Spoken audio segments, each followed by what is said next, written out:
Hi everyone, this is Marvin Germo in Singapore. If you guys have any questions about investing, the stock market, personal finance, and everything else in between with the heart and the goal for you to reach your goals of financial freedom, send them, comment below, and I'll try to answer as much as I can, as frequent as I can. So today, I want to answer a question that has been sent by Joanne Pamarines from Oman. So here's the thing, she's asking, how big of an emergency fund do you need to actually prepare? How big of an emergency fund do you actually need to set aside?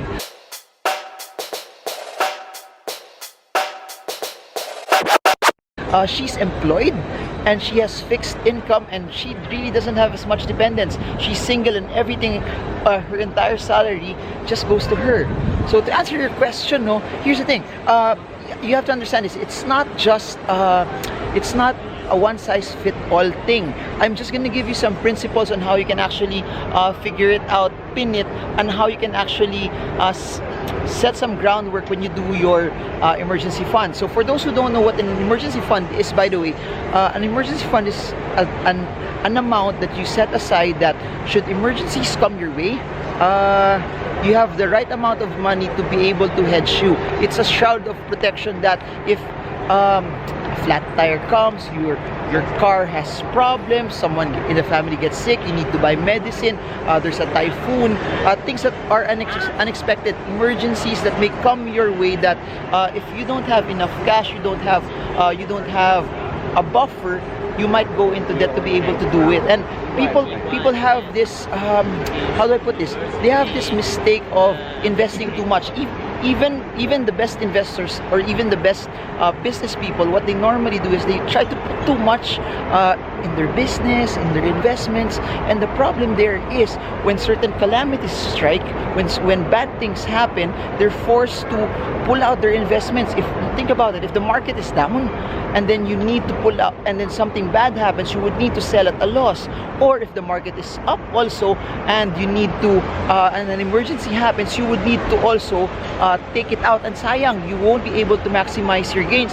As what I always say, the goal in investing is about maximizing your gains and minimizing your losses as well. So you need that emergency fund so that when things don't go your way, when there are things that are unexpected, you are protected, you are shielded, you have this layer of protection to help you. And you have to understand this, it's different for people who are single, it's different for people who are single and are supporting their families, it's different for people who have kids. The number of kids that you have also is also relatively it will also set a different tone on how you set aside money as an emergency fund. So now here's a rule of thumb. Now, if you're single, you're not dependent, you have a fixed and stable job. For me, a 3-month emergency fund is relatively okay, because why?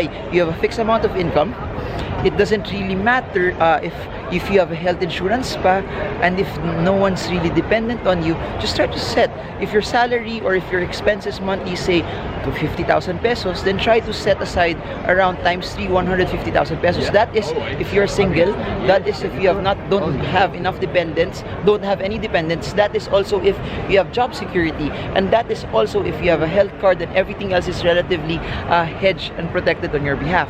So now, what if you have kids, or what if you're single and you want a larger buffer for it? You can make it 6 months, you can make it 12 months. That's good. However, of course, the larger your buffer fund, the larger your emergency fund, it takes away possibilities for you to be able to make wealth as well. Because if you make it larger, you put it in cash. If you put it in cash, it doesn't generate and it doesn't make enough naman for you. So now, if you have kids, you have dependents, by all means, 6 to 12 months of your operational expenses is pretty important. When I say operational expenses, these are expenses that that you need for you to be able to operate normally. And the term operate is different. For some, operating normally means they get to drink coffee daily in Starbucks or in any commercial establishment. For some, it's also including eating out, the load, the internet, the DSL that they have to pay on a regular basis, or even eating in restaurants. So it's relative. It's something that you need to set out. So now you have like 6 months or 12 months, and you have kids. By all means, set aside 6 to 12 month buffers. But if you want, you have kids and dependents that are relatively dependent on you, and then you see that a track record that some of them are sick most of the time, it would be prudent. It's okay for me to set it at 12 to 24 months. It's okay to be protected. It's okay to have that buffer when things don't go your way. You have that hedge of protection, especially for those who want to be and who are entrepreneurs, especially for those who don't have that fixed level of security of income.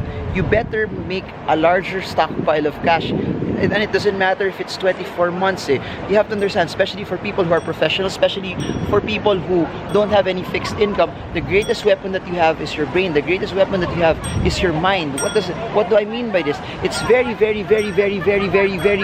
important for you to be able to think properly. It's very important for you also to be able to get the right deals in the business dealings that you have. But if you are thinking about just making money, you're just thinking about making ends meet, you're just thinking about trying to get this deal done without thinking about how it impacts your business, you'll be shortchanged all the time. So if you have a large buffer, you have a large cash, you have a large stock position, you can go for months without a deal, but it will allow you to be able to choose the best deal possible. It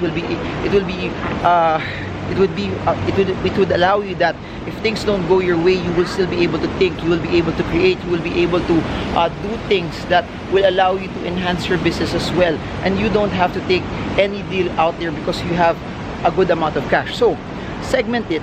You're young, single, no dependents, 3 months is fine. You have kids, stable job, but you have a lot of people depending on you, 6 to 12 months, and I don't mind going 24. If you are self-employed, you don't have any fixed income, bare minimum is 12 months. If you can make it 24 up to 36, it's okay. Then after that, assumption there, especially if you're self-employed, you have the ability to create cash very fast, very well, and your biggest weapon is yourself. Your biggest ability, your biggest cash cow is you making money on your own. So protect that ability that you have to create wealth. So that's it. For some people who are just starting, of course, it may take a long time or it may take a hard time for you to be able to set aside money on a regular basis. But it's okay, don't be discouraged by that.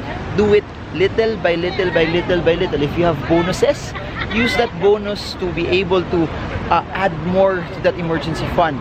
And for me, this is what you can do. You can build that emergency fund in proportion to your investments, meaning you're setting aside money for your emergency fund, but at the same time you're setting aside money for your investments as well.